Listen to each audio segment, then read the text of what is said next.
Ya, salam sejahtera tuan-tuan dan puan. Selamat datang ke saluran Huako. Ya, Huako Channel. Sekiranya anda belum subscribe ke Huako Channel, sila subscribe sekarang dan sila buka loceng di sebelah supaya anda akan menerima notifikasi daripada YouTube apabila saya postkan video baru saya pada masa akan datang. Jadi tuan-tuan dan puan, sila subscribe sekarang dan kita akan tengok berita yang gempar ini sekarang juga. Ya.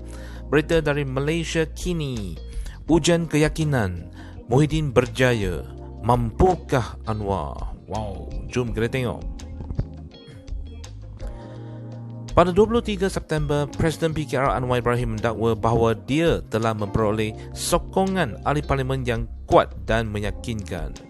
Ramai yang terlibat tidak yakin dengan dakwaan itu, memandangkan barisan pembangkang sendiri berpecah yang seterusnya menimbulkan spekulasi bahawa Anwar harus bergantung pada sokongan beberapa ahli parlimen UMNO sekiranya dakwaannya benar. Dalam situasi ini, tumpuan orang ramai terhadap rang undang-undang perbekalan belanjawan 2021 adalah apakah Anwar akan menggunakan parlimen sebagai pentas untuk akhirnya membuktikan sokongan yang dimilikinya seperti yang dilakukan di Perak. Terdapat ketegangan ketika Anwar sebagai pemimpin pembangkang memerintahkan ahli parlimen Pakatan Harapan untuk tidak melakukan undi belah bahagi di peringkat dasar, menyebabkan banyak anggota parlimen dikecam. Ketika undian peringkat jawatan kuasa pula, beberapa anggota parlimen kerajaan tidak hadir yang menimbulkan spekulasi kemungkinan mereka akan beralih sokongan.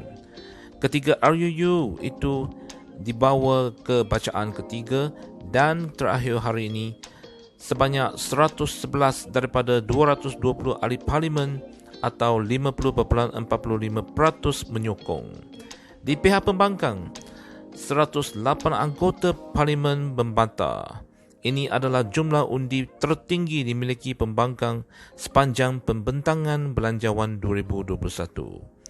Tengku Razali Hamzah, Barisan Nasional dari Kuala Musang, tidak hadir semasa pengundian.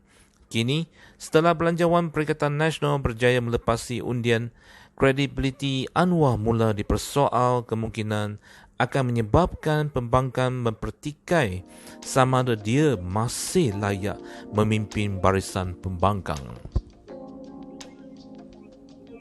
Setelah memerintahkan anggota parlimen pembangkang untuk tidak menyokong undi belah bahagi di peringkat awal, ahli parlimen yang marah berdepan dengan Anwar. Dalam pertemuan itu, Anwar dikatakan secara sukarela menawarkan diri untuk mengundurkan diri sebagai ketua pembangkang jika dia tidak dapat membuktikan majoriti. Tarikh akhir untuk Anwar membuktikan majoriti tamat 2 minggu lalu. Namun, tidak jelas apakah tawaran meletakkan jawatan itu dianggap serius. Mereka yang tidak tahu mengenai tawaran peletakan jawatan Anwar dalam pertemuan itu mengatakan bahawa beberapa ahli parlimen telah berusaha meyakinkannya sebaliknya. Jawatan ketua pembangkang dianggap penting. Ia dinyatakan dalam aturan mesyuarat 4A.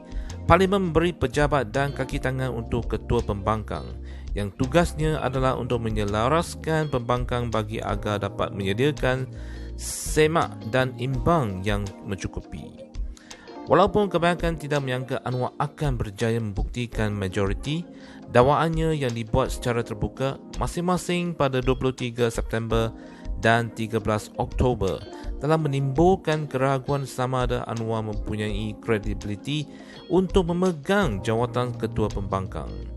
Ahli parlimen boleh memilih pemimpin pembangkang baru jika mereka mahu, sebelum parlimen ditangguhkan pada hari Khamis. Kegagalan Anwar membuktikan majoriti juga mungkin menyebabkan dia dicara sebagai Presiden PKR ketika pemilihan parti itu diadakan tahun depan. Pada tahun 2018, Anwar memenangi kerusi tersebut tanpa bertanding walaupun kubu lawan yang diketuai oleh timbalannya ketika itu, Muhammad Azmin Ali, menyapu sebahagian besar jawatan. Sesiapa yang dilantik sebagai Presiden PKR berikutnya akan mempunyai kawalan ke atas blok kedua terbesar di bangku pembangkang dan akan diberi nama sebagai calon Perdana Menteri ketika pilihan raya akan datang. PKR ketiga ini tidak kekurangan calon pengganti seperti Naib Presiden Nurul Izzah Anwar dan Setiausaha Agong Saifuddin Nasution. Bagi Perdana Menteri Muhyiddin Yassin, kemenangannya dalam meluluskan belanjawan hari ini walaupun tipis akan memberi sedikit ruang untuk bernafas, sekurang-kurangnya untuk jangka masa terdekat. Ini kerana sebarang percubaan untuk mengikat,kannya paling tidak pada tahun berikutnya tidak lagi dapat dilakukan melalui Dewan Rakyat. Parlimen tidak perlu bersidang hingga April dan ketika itu terjadi, Speaker Dewan Rakyat Azhar Azizan Harun telah menjelaskan bahawa dia tidak akan membiarkan usul undi percaya Muhyiddin dibentangkan jika tidak disokong oleh kerajaan. Ini bermakna satu-satunya cara untuk mengalahkan Muhyiddin di Dewan Rakyat adalah melalui undi belanjawan dan yang berikutnya paling awal adalah pada Oktober 2021.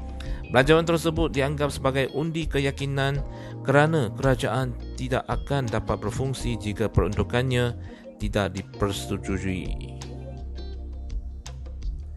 Setelah berbulan-bulan berusaha menangkis ancaman Anwar untuk menyingkirkannya sebagai Perdana Menteri, tumpuan kini kembali pada Anwar sama ada dia akan mampu melepasi ujian keyakinan daripada pembangkang. Namun, Muhyiddin belum sepenuhnya boleh menarik nafas lega. Dengan hanya 111 ahli parlimen yang menyokongnya, dengan hanya 2 ahli parlimen beralih sokongan, sudah cukup menjatuhkan kerajaan. Gerakan politik seperti itu perlu mempunyai akuan sumpah dan mampu meyakinkan Yang di-Pertuan Agong. Pada masa itu, pilihan raya umum mungkin telah diadakan. Muhyiddin telah menyatakan bahawa dia merancang untuk mengadakan pilihan raya umum segera setelah pandemik COVID-19 reda dan penduduk Malaysia diharapkan akan diberi vaksin seawal Februari tahun depan. Ya, tuan-tuan dan puan, sekian sajalah video kali ini dan kita akan jumpa pada video yang akan datang. Kita tengok sama ada Anwar ada mempunyai langkah yang seterusnya. Untuk itu, jangan lupa subscribe ke channel saya. Sekian, terima kasih. Jumpa lagi.